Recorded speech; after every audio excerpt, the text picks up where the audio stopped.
Ruba Abo Hashesh. Quickly before I start, I just want to say I didn't prepare anything about homelessness, but I do agree with everybody that's talking about it here. A funny story is whenever I walk home from Bradley to my dorms, it's always a homeless man telling me to get my GPA up or to be a good person and you smile because you woke up today. So I really agree with everybody. But nevertheless, my name is Ruba, and I'm here with Peoria for Palestine that's very distinguishedly wearing red today. As someone born and raised in Palestine, I witnessed a lot growing up. My family were displaced many times after Israeli soldiers constantly terrorized our neighborhood, including shooting on our walls. I've witnessed bombing so loud I, till this day, can't even enjoy the lightning of the bee shield at the beginning of semester without my heart pounding at my chest. Unable to see my dad because Israel divided the land into strips, banks, and walls. You know, like as one normally does with land. I have entertaining stories for days.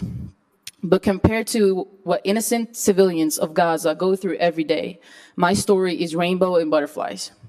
It's been 9 months, over 300 days of this intense genocide and the constant living in fear, starvation, and terror. But why should you care? I mean, it's always chaotic in the Middle East, isn't it? It's not like it affects Peoria. It's not like America sends $4 billion a year to the Israeli government or to the Israeli army, or $15 billion a year since October 7th, including the world's largest warship. It's not like we're letting Caterpillar be in service for the Israeli military here in Peoria. I mean, am I right? It doesn't have to do anything with us. So while Mayor can claim that the city must remain neutral yet compassionate, I hate to break it to you, we are not neutral at all. All of our tax dollars are funding this genocide. If that doesn't anger you, then think about what those billions can do for American people. You do have the power to do something about this. Mayor is right. Peoria is not Chicago. Peoria is Peoria, and we should focus on what our city can do. Starting with signing a ceasefire resolution to show our people and the outside people that we stand for humanity. And then, maybe we can place some sanctions on Caterpillar and all the other stuff. But one thing at a time, right? So I'm a part of Bradley Women's Basketball Program, and my coach told me that a good leader is someone who is tough enough to hold others accountable, yet humble enough to see her own mistakes and owning up to them. As council members and as mayor, you're all great leaders in some way, with the power to change aspects of people's life. And with that comes great responsibility. A responsibility to stand against injustices and oppression. Protect the citizens of Peoria.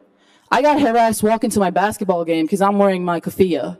Now, luckily, the staff immediately banned him from coming to all of our games. But, I mean, look how easy it was to identify the bad guy.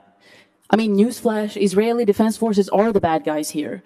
Even the ICJ and the ICC has confirmed it. So if they can take the stand, I think we should too.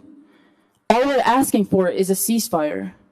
Because the hard truth is that Peoria is not neutral.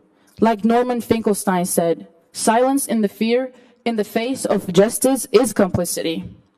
If it is the lack of evidence that makes you hesitate, then say the word and we can provide you many sources. We're wearing red today, ironically a color representing both love and blood.